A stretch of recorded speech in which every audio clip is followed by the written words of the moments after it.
عربية لغتي وفصحى والأمر لا يحتاج شرحا. Bismillahirrohmanirrohim. Avomil darsligimiz davom etyapti. Bugun sizlar bilan demak hol mavzusiga kelib to'xtagandik. Biz ma'mullarni o'tgandik. Ma'mul asola bor edi, asl bilan ma'mul bo'lganlar va ma'mul bittabaiyida tobe bo'lib turib ma'mul bo'lganlar. Asllikka ko'ra ma'mul bo'lganlar marfuatlar, mansubatlar bor edi, majzum va majrur bor edi. Marfuatga o'di, mansubda biz 5 tasini o'tdik, maf'ullarni. Bugun mana 6-chisiga yetib keldik. Demak, hol mavzusi. Al-hal. Hal nima degani? Foil yoki maf'ulni holatini bildirgan mansub ismga nima deyilar ekan? Hol deyiladi. Misol, a'budulloha xoifan rojiyan. Alloh taologa umid qilib, qo'rqib ibodat qilaman. Demak, meni holatim qanday holatdaman? Umid qilib, qo'rqib, Allohga ibodat qilaman. Bu yerda meni holatni bildiryapti. Alloh taologa ibodat qilishimdagi nimani? Holatni bildiryapti. Hop, demak, holda albatta nimasi bo'ladi? Zul holi bo'ladi. Zul hali bo'ladi. Va bu zul holimiz mana bu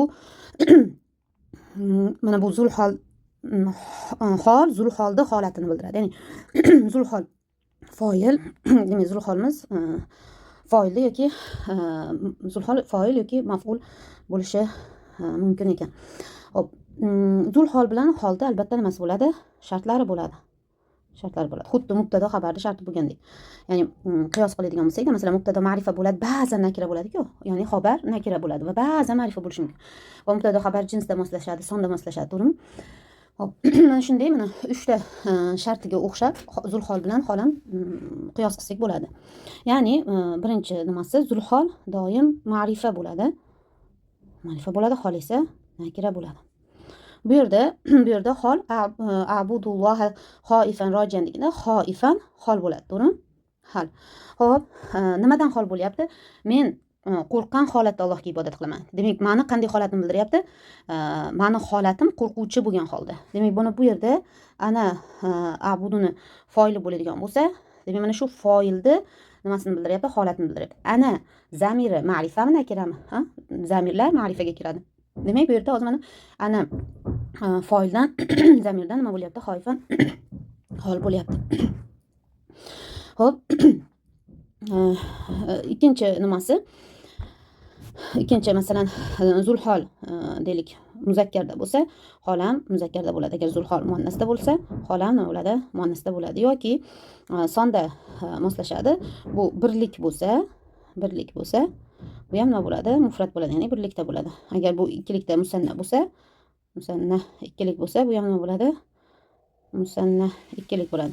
Agar bu, ya'ni zul holimiz ko'plikda bo'lsa, bu ham ko'plikda, ya'ni jamda bo'ladi. Xo'p, misollar bilan tushuntirsam, ya'ni ham tushunasizlar. Xo'p, bu yerda bir misol aytib o'taman. Masalan, shariba, masalan, hop, at-tolib, ya'ni talaba ichdi nimani? Suvdi, sharibat suvdi dedik.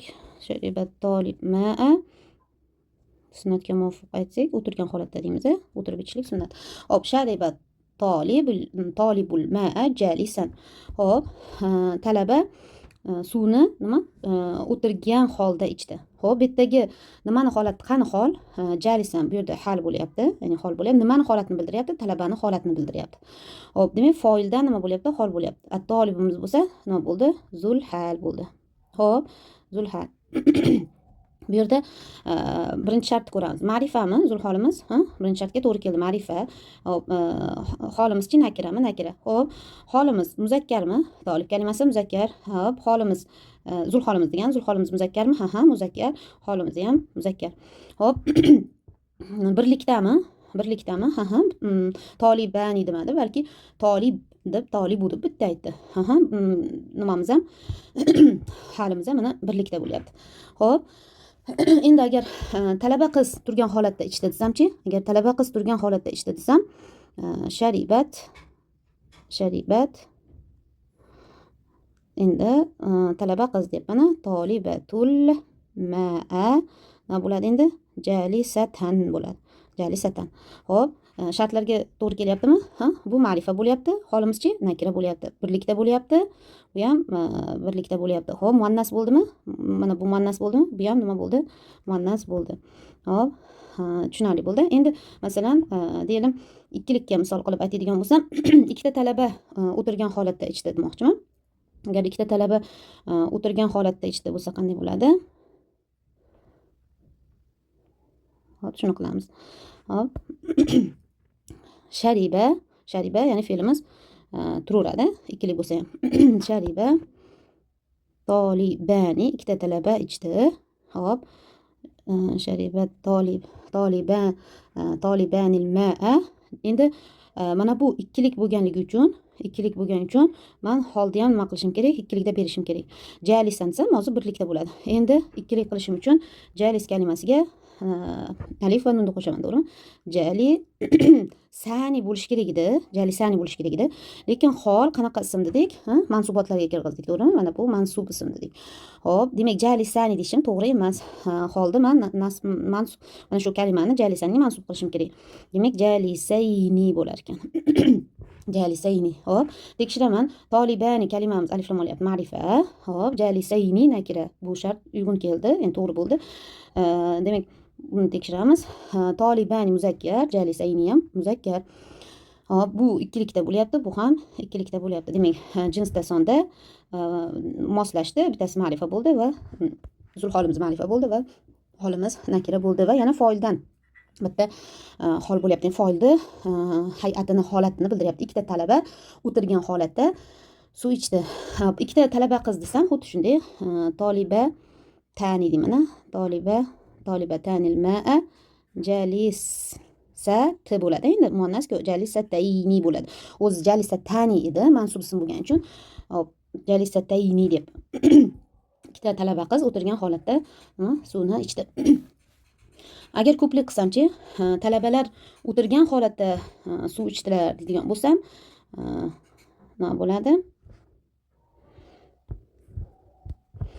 Hop, sharibat tullabul ma'a nimada jalisina bo'ladi. O'zi jalisuna edi, mansub ism bo'lgani uchun jalisina bo'lyapti. Jalisina, chunki hol mansub bo'ladi dedik-ku. Hop, jalisina. Hop, bu yerda e'tibor bering, bu ma'rifa bo'lyapti, alif lam olyapti, bu nakira bo'lyapti. Bu muzakkar bo'lyapti, ham muzakkar bo'lyapti va bu ko'plikda, tullab kalimasi ko'plikda bo'lgani uchun nimamiz, holimiz ham ko'plikda bo'lyapti. Faqat bu foil bo'lgani uchun marfu bo'lyapti. Bu hol bo'lgani uchun mansub bo'lyapti. Jalisina, o'zi jalisuna edi, jam muzakkar solimida, uni rof alomati vav bo'ladigan bo'lsa, nasb alomati ya bo'lardi va yadan oldingi harf kasra bo'lish kerak edi. Ana shuning uchun jalisina dedim. Inshaalloh tushunarli bo'lyapti degan umiddaman. Demak, eslab qolish uchun aytyapmanki, zul hal bilan halni sharti xuddi mubtado xabarda shartiga o'xshab ketadi. 3 ta shartiga o'xshab ketadi. Ya'ni nakira ma'rifalikda faqat 4-chi shartini bermayapman, chunki mubtado xabar 4-chi sharti marfu edi-ku. 4-chi shartini bermayapman, faqat 3 ta shartiga o'xshaydi demoqchiman. Tushunarli. Demak, zulhol ma'rifa bo'ladi, hol nakira bo'ladi, jinsda sonda moslashadi va mana bunday holatlarni mana ko'rib o'tdik. Endi zulhol ba'zan nakira ham bo'lishi mumkin, keyinchalik boshqa o'sha biroz saviya yuqori kitobda o'tiladi. Bu hozircha sizlar uchun yetarli inshaalloh. Uni shartlari bor, ya'ni baribir ham kirishmaymiz bu masalaga. Xo'p, demak, hozircha biladigan ma'lumotlar mana shu yetarli bo'ladi. Yana bir narsani aytib o'tay. Demak, xabarimiz eslaydigan bo'lsak, xabar qanaqa xabar bor edi? Bizda mufrat xabarimiz bor edi, to'g'rimi? Mufrat xabar bor edi, yana qanaqa xabar bor edi? Shibh xabar bor edi va jumla xabar bor edi, to'g'rimi? Jumla xabar bor edi. Hop, holda ham xuddi shunday navi bor. Hol mufrat bo'lib kelishi mumkin, yoki shibh xabar bo'lib kelishi mumkin, yoki nima jumla xabar bo'lib kelishi mumkin. Buni misollarini yana tushuntirib beraman. Hop, mufrat xabar bo'lib kelishiga misol aytadigan bo'lsam, hozirgi yuqorida o'tgan hamma misolim aslida mufrat xabarga misol edi. Ya'ni mufrat xabar deganda biz uni kalimani mufratligini tushunmasdik, to'g'rimi? U shibh ham, jumla ham bo'lmasa, keyin u mufrat xabar deyilardi. Hop, hozirgi misolimizni aytadigan bo'lsak, shariba tolibul ma'a jalisan. Hop, shariba طالبان الماء جالسين. hop keyingisi شرب طلاب الماء جالسين edi. Keyingisi jalisina. Hop. Bu yerda mana bu jalisan, jalisayni, jalisina hollarimiz mufrat holga misol bo'ladi. Shibh xabar bor dedik, xabar turlarini eslab oluvdimda, mufrat xabar, shibh xabar, jumla xabar. Endi men holga qiyoslayapman. Demak, holimiz ham shibh mufrat hol bo'lishi mumkin yoki shibh bo'lishi mumkin yoki bo'lishi mumkin, jumla bo'lishi mumkin. Endi bularga misol beradigan bo'lsam, masalan, hol nima bo'lib kelishi mumkin ekan? Shibh jumla bo'lib kelishi mumkin ekan. Bitga shibh jumla deb qo'yay. Hop, xuddi xabarga o'xshab demoqchiman qiyosan. Hop, holimiz shibh jumla bo'lib kelishiga misol aytadigan bo'lsak, mana shu fe'limizdan bersak ham bo'ladi. Qalamimizni ichiga qo'yaylik. Hop. Shariba Zayd choyni ichdi. Yoki suv deylik, suvni aytyapmiz.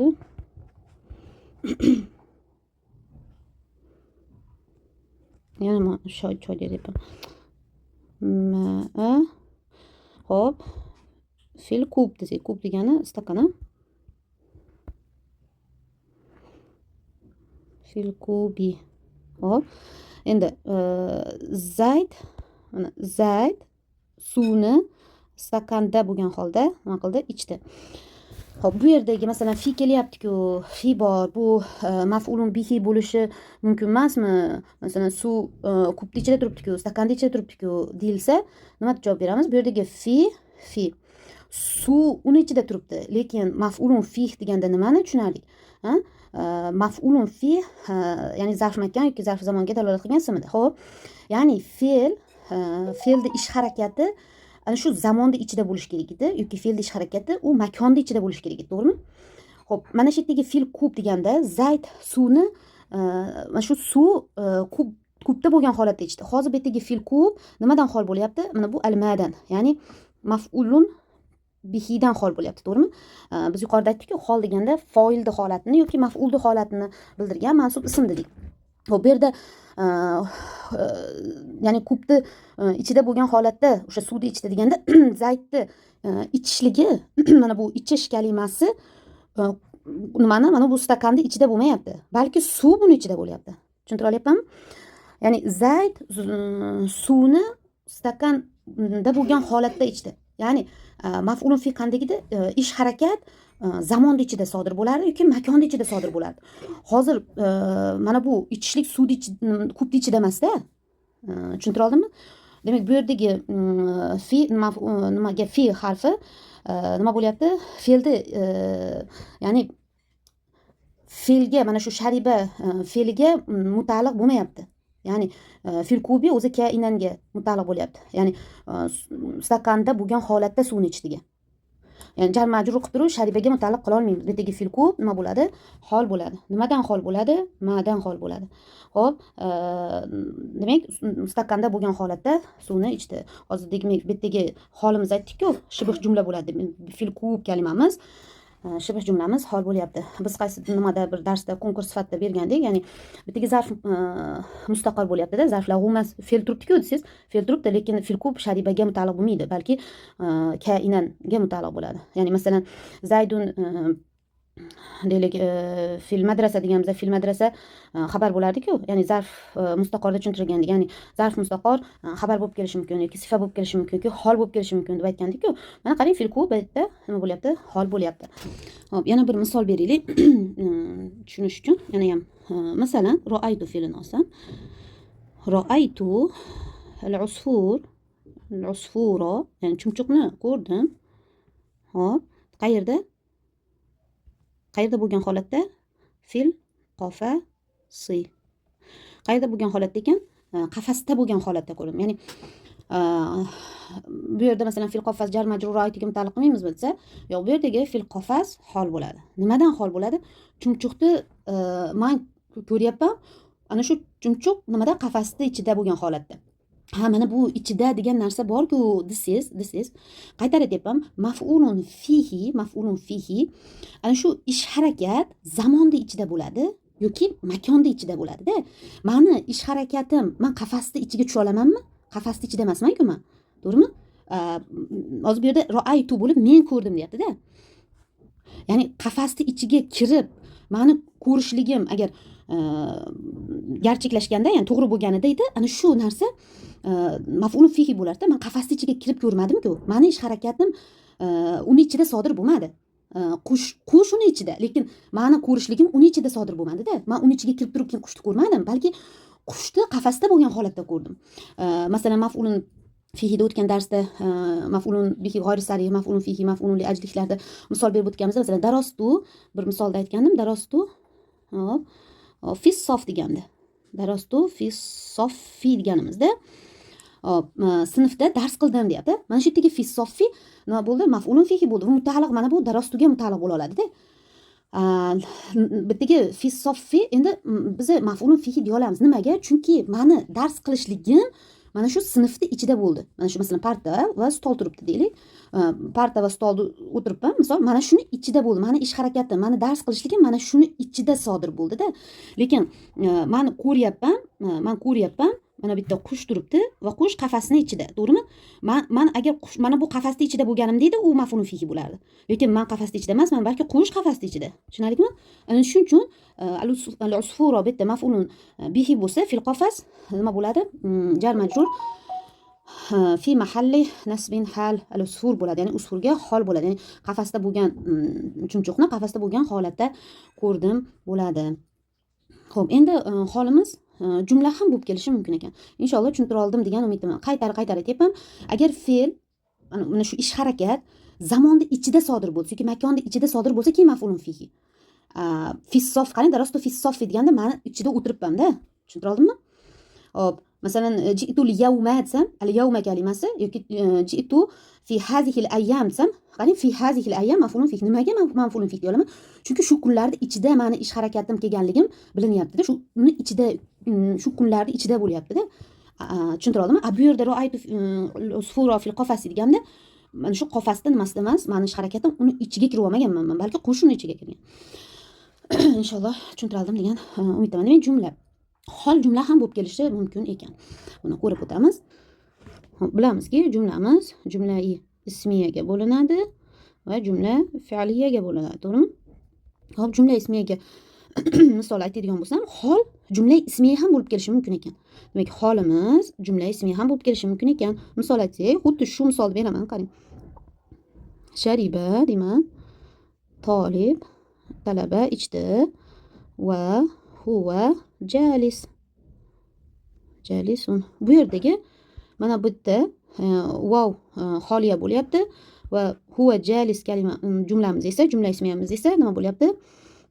Jumla ismiya emas, fi mahalli nasbin hal bo'ladi. Talibdan, talab nimadan? Talib kalimamizga hol bo'lyapti. Xo'p, fe'liyachi? Mana bu hol jumla ismiya bo'lib kelishiga misol. Nimaga? Mana bu huwa emas. Mubtado bo'ladi, jalis xabar bo'ladi. Demak, mubtado xabar jumla ismiya bo'ladi va fi mahalli nasbin hal bo'ladi. Hop, ya'ni mahallan nasb, ya'ni jumla bittaga jumla ismiyamiz hol bo'lyapti Tolibdan. Hop, shunday misol beramizki, demak, mana shu jumla fe'liyamiz hol bo'lsin. Yana xuddi shu misol, shariba Tolib. Shariba Tolib. Hop, yajlisu desam. Yajlisu. Hop, talaba yajlisu alal kursi desam ham bo'ladi. Alal kursi misol. Kursi. Hop. Demak, talaba kursiga, ya'ni stolga o'tirgan holatda nima qildi? Ichda, bitta man tushirib qo'yibman, bitta man tushirib qo'yibman. Ya'ni suvni ichda bittaga man qo'shaydi. Maf'ulun bihi. Suvni o'tirgan holatda ichdi. Demak, nimadan hol bo'lyapti? Talabadan hol bo'lyapti. Talabani holatini bildiryapti. Sharibat Tolib al-ma'a suvni ichdi. Nima bo'lgan holatda yajlisu alal kursi, kursiga o'tirgan holatda yoki alal kursi bermasak ham yajlisuni bersak ham bo'ladi. Va bu yerda yajlisu kalimamiz jumla nima bo'ladi? Fe'liya bo'ladi. Jumla fe'liya bo'ladi va tolibga hol bo'lgani uchun fi mahalli nima bo'ladi? Mana shu nimadan hol bo'lgani uchun fi mahalli nasbin hal bo'ladi. Tolibdan, ya'ni tolibdan hol bo'lyapti. Yuqorida aytgandek, ya'ni qiyosdan o'xshatdim. Shartlari o'xshadi mubtada xabarga va xabarimiz mufrad, shibh, jumla xabar bo'lgandek, holimiz ham mufrad xabar, shibh xabar va nima bo'lishi mumkin ekan? Shibh ya'ni shibh jumla demoqchiman, shibh jumla hol bo'lishi mumkin ekan va jumla hol bo'lishi mumkin ekan. Mana bu misollarda mana ko'rib o'tdik. Yana nimani esimdan chiqarmay, sizlarga aytdimki, hol dedim, foildan hol bo'ladi yoki maf'uldan hol bo'ladi yoki dedim ikkalasidan ham hol bo'lishi mumkin dedim. Masalan, aytsamki, misol aytsam, doroba hop, zaydun, zayd urdi, kimdi? Doimgidek amirni uradi. Hop, qanday holatda? Turgan holatda urdi desam, qoimayni desam, qarang. Zayd va amir turgan holatda nima qildi? Urishibdi. Demak, bu yerda qoimayni deyapman, ikkilikda beryapman. Chunki Zayddan ham hol bo'lyapti va amirdan ham nima bo'lyapti? Hol bo'lyapti. Ya'ni foil bilan maf'ulni holatini bildiryapti. Shuning uchun qoimayni bo'lib, yana ikkilikda beryapman. Ya'ni bir u ham turgan holatda uribdi, bu ham turgan holatda uribdi. Tushunarliki? Agar Zayd turgan holatda urdi bo'lganda, doroba Zaydun amron qoiman bo'ladi. Yoki amir turgan holatda berganda, mana qoimanda amirga ham bersak bo'ladi. Hozir qoimayn deganda ikkalasi ham turgan holatda bir-birini nima qiladi? Urganligi bildirilyapti ekan. Demak, foildan ham, maf'uldan ham ayni vaqtda hol bo'lishi mumkin ekan. Hop, 7-mansubotlarning 7-chisi tamiz. Hop, tamiz nima degani edi? Hozir tushuntirib beraman, o'chirib olay.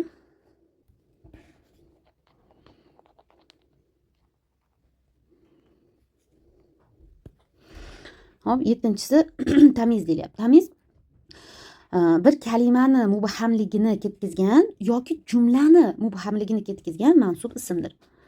Hozircha shu ta'rif sizlar uchun yetarli. Inshaalloh qayta-qayta deyapman. Biroz saviyasi yuksak nahvda, ya'ni ham buni qismlarini ko'rishinglar mumkin. Ya'ni malhuz bor, bularda inshaalloh keyingi nahv kitoblarida ko'rishinglar mumkin. At-tamiz, ya'ni mumayyiz demoqchiman. Ya'ni at-tamiz ta'rifini bir kalimani mubhamligini, ya'ni noaniqligini ketkazadi yoki jumlani noaniqligini, ya'ni mubhamligini ketkazgan mansub ism ekan. Mansub chunki mansubotlarda biz. Xo'p, masalan kalimani mubhamligini ketkazishga misol aytsak, o'zi avomilimizda kelgan misol at-taravihu deb keluvdi, eslaringizda bo'lsa. Hozir bu yerda boshqa misol berilyapti va buni ham hozir tushuntiraman. Taravihu deyilganda 20 rak'atan. Hop. At-taravihu 20 rak'atan. Bu yerda tamiz rak'atan bo'ladi. Hop. Tarovih namozi 20 dir deb qo'ysa, mubham bo'lib qoladi. Tarovih 20 dir. Endi rak'atan bo'lib turib, mana bu shu 20 ni nima qilyapti? Mubhamligini ketkizyapti. Hop. Aslida 20 kalimamiz ma'no e'tiboridan mubham, lekin lafz e'tiboridan tom. Nimaga? Chunki tarovih deganimiz mubtado bo'ladi va rof alomati domma bo'ladi va 20 xabar bo'ladi, to'g'rimi? Va rof alomati vav bo'ladi. Lafz e'tiboridan tom, lekin ma'no e'tiboridan bu mubham. Rak'atan esa mana shu ma'no e'tiboridagi mubhamlikni ketkazadi. Nima qilyapti? Tarovih 20 rak'atdir. Tarovih 20 duodir deyilmayapti, balki tarovih 20 rak'atdir. 20 ni nimaligini bildiryapti. Rak'atan demak 20 ni qandayligini, o'sha mubhamligini ketkizyapti. Bu hozir aytgandek tamizda bir kalimani mubhamligini ketkazadi yoki jumlani mubhamligini ketkazgan mansub ism dedim-ku. Mana shu hozir mana shu misolim, mana bitta kalimamizni 20 kalimamizni nima qilyapti? 20 kalimamizni, bitta kalimamizni mubhamligini ketkizyapti. Endi aytdim, bu birinchisiga misol. Ikkinchisiga aytdimki, va dedim yoki dedim mubtado yoki jumlani mubhamligini ketkizgan kalimadir dedim. Tobala alimu ibadatan deganimda, qarang mana shu yerda misol beryapti. Olim nima ibodat jihatdan yaxshi bo'ldi. Xo'p, ibadatan kalimasi tobani mubhamligini ketkazyaptimi? Yo'q, tobani mubhamligini ketkazmayapti. Yaxshi bo'ldi degani. Ya'ni alim kalimasini mubhamligini ketkazyaptimi? Yo'q. Olim ibodat jihatdan. Yo'q. Ya'ni alim kalimasi bitta mubham emas. Balki tobal alimu jumlamiz bu yerda hozir mubham bo'lib turibdi. Olim yaxshi bo'ldi deganimizda jumla hozir mubham. Endi mana shu mubhamlikda nima ketkazyapti? Ibadatan degan kalimamiz ketkazyapti ekan. Ya'ni ibodat jihatdan yaxshi bo'ldi deb, mana bu endi jumladan nima bo'lyapti? Jumlani mubhamligini ketkazgan mana mansub ismimiz. Mana shuning uchun buni mansub holatda bo'lyapti. Xo'p. Keyingi nimamiz 8-inchisi al-mustasna. Was-saminu 8-inchisi al-mustasna. Mustasna ya'ni ajratiluvchi, istisno qilinuvchi degani. Va bu kalimamiz ham mansub bo'lar ekan. Misolda yadkhulul jannatan nasu illal kafira. Hop, jannatga insonlar kiradi, kimdan boshqa? Kofirdan boshqa. Va bu yerda mana mustasno bu yerda qaysi bo'lyapti? Kafir kalimamiz mustasno bo'lyapti va hozir aytgandek mustasno mansub bo'lgani uchun mana nasb alomati fatha bo'lyapti ekan. Hop, bunga ham ozroq ma'lumot kirgizib o'tmoqchiman. Bismillah. Hop, mustasno deganimizda qarang. Hop, mana bu illa istisno harfi. Hali mustasnolarni yana ya'ni istisno odatlarini deylik ismga tegishli bo'lgan, harfga tegishli bo'lgan, fe'lga tegishli bo'lganliklarini keyingi saviya nahv kitoblarida ko'rasizlar. Hozircha biroz boshlang'ich bo'lsa ham qabul qila oladigan darajada ma'lumot bermoqchiman. Hop, illa bu nima bo'ladi? Tarkibda adatul istisno, ya'ni istisno harfi bo'ladi. Istisno harfi bo'ladi. Yoki adatul istisno deb yozing.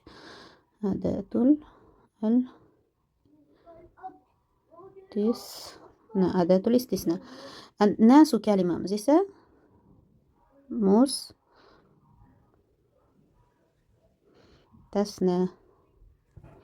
mustasna minhu al-kafir kalimamiz esa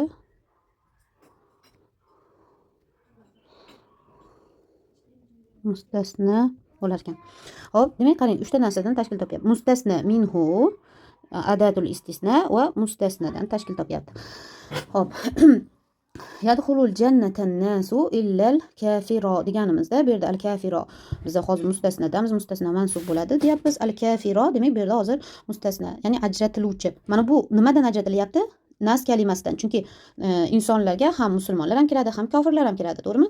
Shu insonlardan ajratilib kofirlar kirmayapti. Kofirlar istisno bo'lyapti xolos. Ya'ni ajratilib chiqarilyapti, istisno qilinyapti, jannatga kirilishdan ajratib chiqarilyapti. Mana shu ajratilib chiqilgan kalimamiz mustasno bo'lyapti. Hop, nima uchun buni berdim? Chunki ba'zan ko'rganimizda mustasno marfu holatda ko'ramiz. Ba'zan ko'rganimizda masalan mansub holatda ko'ramiz yoki i'robiga qarab bo'ladi. Unda qanday bo'ladi? Shuning uchun kerak bo'lyapti. Ya'ni hop, mana shu mustasnayimiz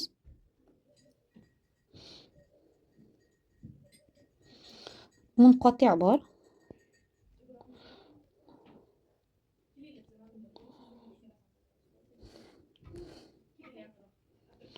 Va muttasil bor. Hozir bir daqiqa tushuntirib beraman. Hop, munqati' mustasno bilan muttasil mustasnoni nima farqi bor? Munqati' mustasno doim mansub bo'ladi.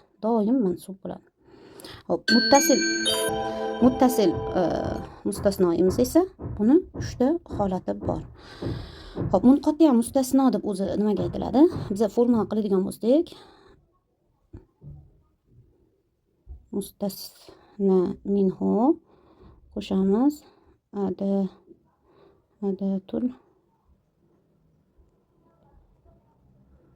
adatul istisna qo'shamiz mustasna. Bu bizni nimamizda formulamizda, to'g'rimi? Mana bu mustasno haqida gap kelyapti. Mana shu mustasnoimiz demak munqati' bo'lar ekan yoki muttasil bo'lar ekan. Hop, bu munqati' bo'lgan mustasnoimiz doim nima? Mansub bo'ladi. Nima degani munqati' mustasno? Mana bu mustasno minhudan kesilgan bo'ladi. Ya'ni kesilgan degani unga uni nimasidan, uni turidan bo'lmaydi. Masalan, aytsamki,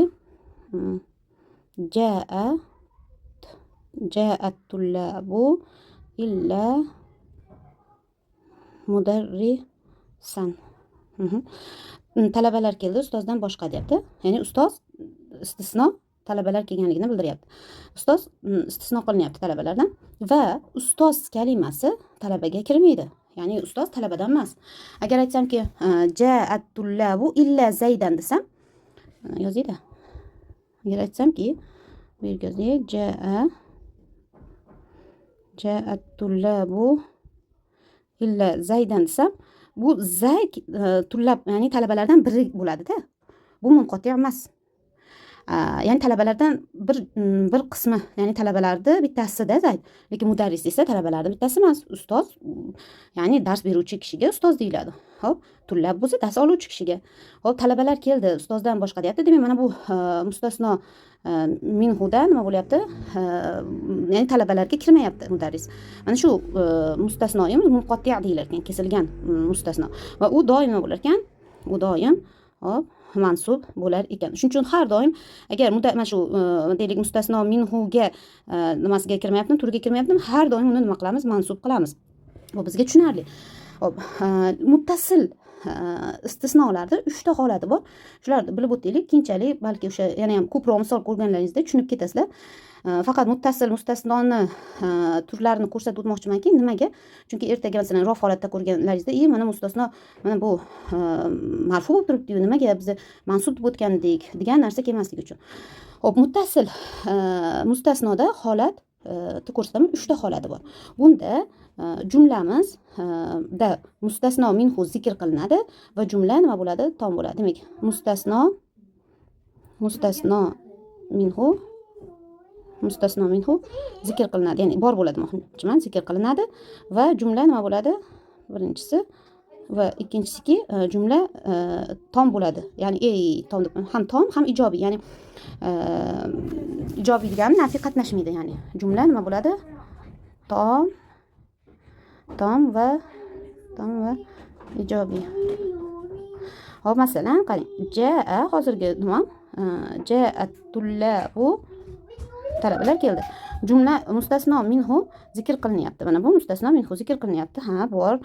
Jumlamiz tom bo'ldi, talabalar keldi. Gap tushunarli. Hop, va ijobiy deganim nimaga? Chunki manfiy jumla emas. Ya'ni nafiy harflari qatnashgani yo'q. Ma jaa demadi. Jaa bo'lib, fe'limiz nima bo'lyapti? Bo'lishlik bo'lyapti, bo'lishsizlik emas. Ja'at tullabu illa mudarri, yo'q, zayd berishim kerak. Mudarris bersam muqotta bo'lib qoladi. Hozir men nimadaman? Muttasildaman. Illa zaydan. Illa zaydan.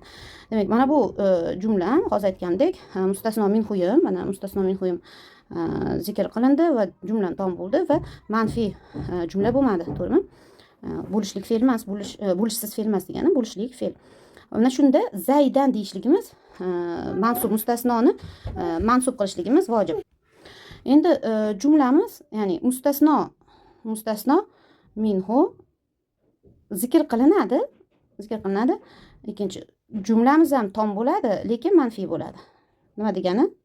Ya'ni xuddi shu jumla, masalan deylik, jaa mas, ammo mas qo'shilsa, ma jaa, ya'ni fe'limiz bo'lishsiz fe'l bo'ldi. Ya'ni kelmadi. Kim kelmadi? Talabalar kelmadi. Mana talaba nima bo'lyapti? Mustasno minhu zikr qilinyapti.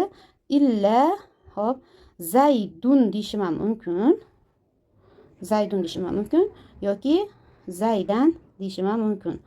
Zaydan deb turib mansub qilishim mumkin. Demak, zaydan deb mansub qilishim mumkin yoki zaydun deb nima qilishim mumkin ekan? Tullab kalimasidan badal qilishim mumkin ekan. Mustasno minhu zikr qilindi. Bitta mustasno minhu zikr qilingani uchun mana buni mansub qilishligim vojib edi. Endi bitta mustasno minhu zikr qilindi, mansub qilaman yoki nima qilishim mumkin ekan? Marfu qilishim mumkin ekan. Mana bunga tullab kalimasiga nima qilib? Badal qilib. Ma ja'at tullabu illa zaydun kalimasini ko'rganingizda, bitta zaydun kelyapti, marfu bo'lyapti-ku. Biz mustasnoni mansub deb o'tganmiz degan narsa sizga kelmasligi kerak ekan. Nimaga? Chunki jumla to'g'ri mustasno minhu zikr qilinyapti va muttasil mustasno bo'lyapti, lekin mana bu yerda ma nimasi kelyapti? Nafiy harfi kelyapti va fe'lni bo'lishsizlik qilyapti. Uchinchi holati, ikkinchi holat edi. Demak, uchinchi holati mustasno minhu zikr qilinmaydi.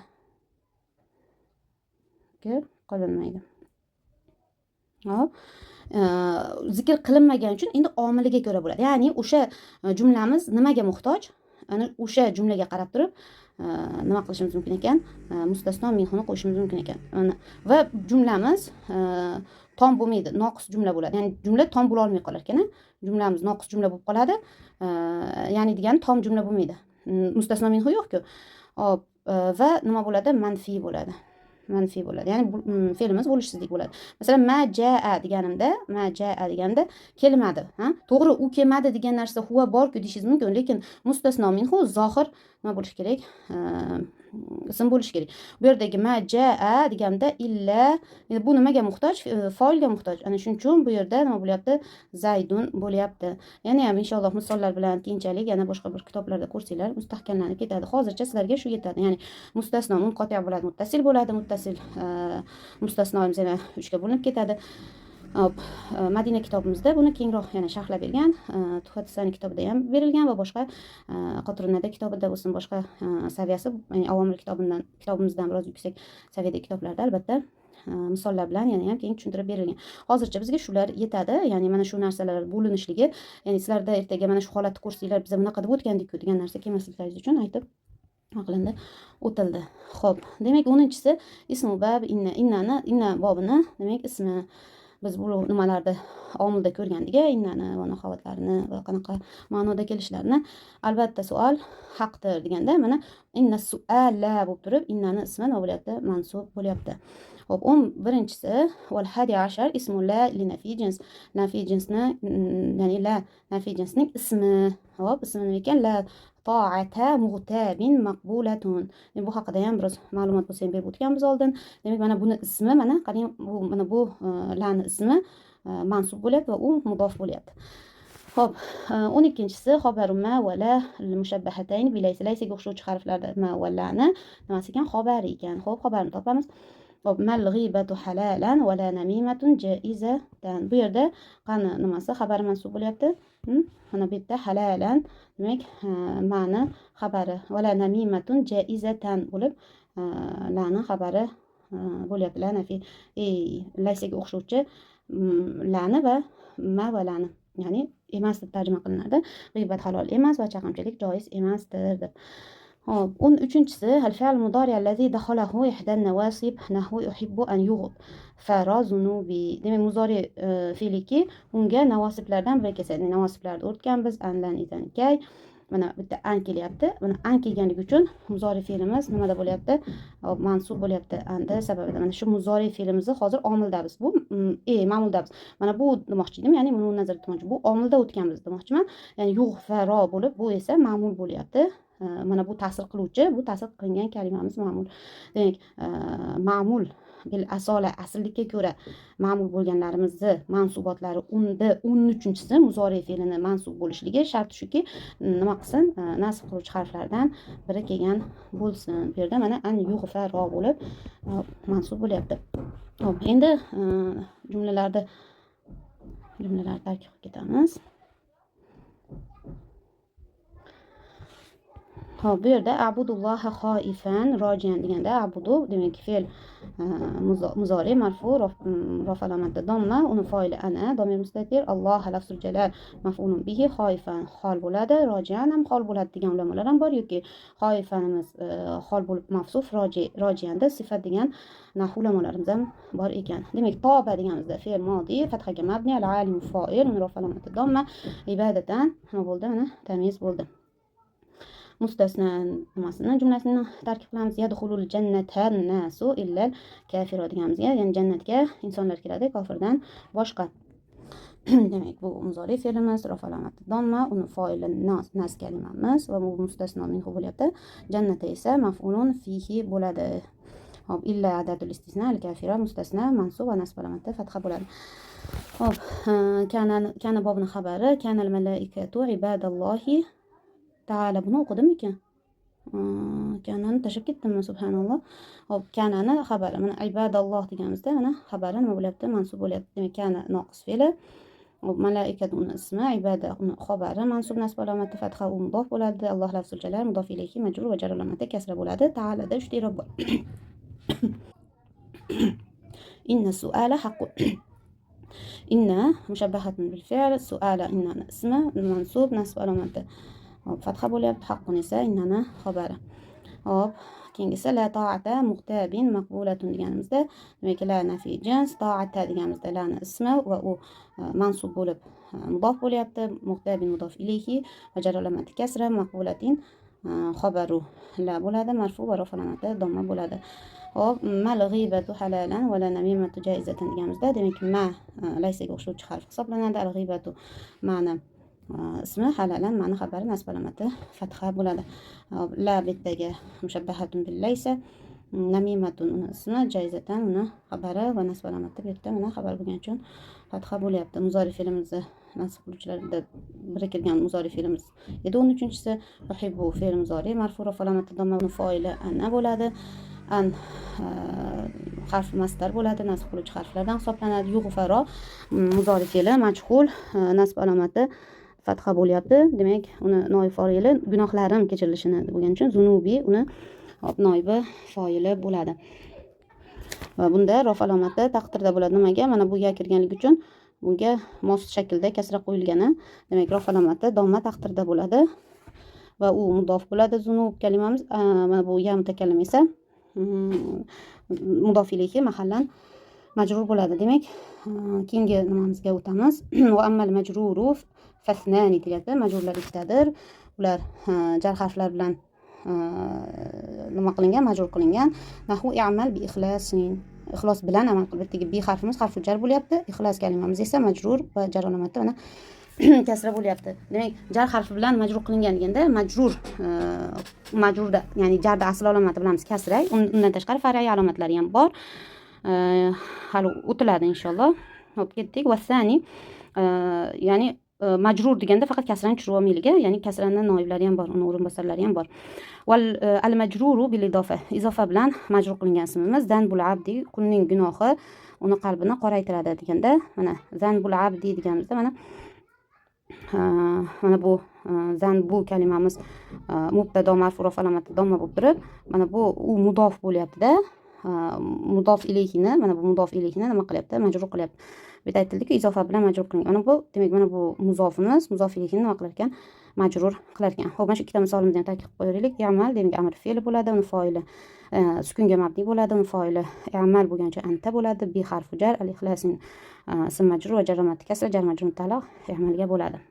Zan bu hozir aytgandek mubtado marfu rof alamat domma va u mudof, al abdi mudof ilayhi majrur va jar alamati kasra. Yusawwidu fe'l mudori marfu rof alamati domma, foili huwa bo'ladi, qalbahu jar majrur bo'lib, jar majrur bilan qalbahu deganimizda qalbi maf'ulun bihi nasb alamati fatha, u mudof bo'ladi. Ha domirimiz esa mudof ilayhi mahallan jar bo'ladi. Xo'p, demak bu qalbahu nima ekan? Maf'ulun bihi ekan. Yusawwidu esa, yusawwidu kalimamiz jumla fe'liya bo'lib, zanbuga xabar bo'ladi. Ya'ni jumla fe'liyamiz nima bo'lar ekan? Mubtadoga xabar bo'ladi mana bu zanbuga. Hop, majzumga keladigan bo'lsak, bas u bittadir. Va huwa al-fi'l mudari allazi dakhala ihtal jawazim, javozimlardan biri bilan kirgan mudori fe'li. Masalan, in tukhlis, demak, javozimlardan biri kelishligi bilan in bitta shart harfi bo'lyapti.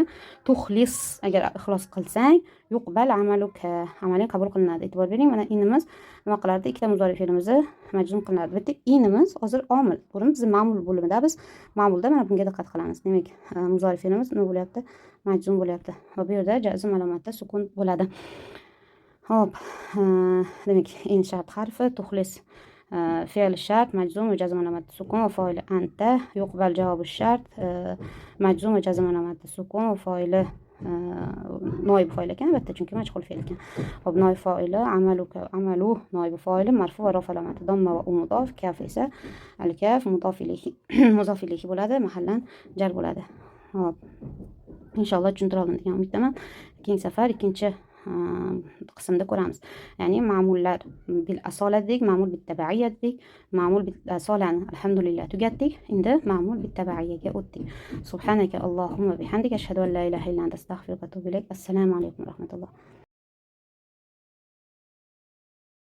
عربية لغتي وفصحى والأمر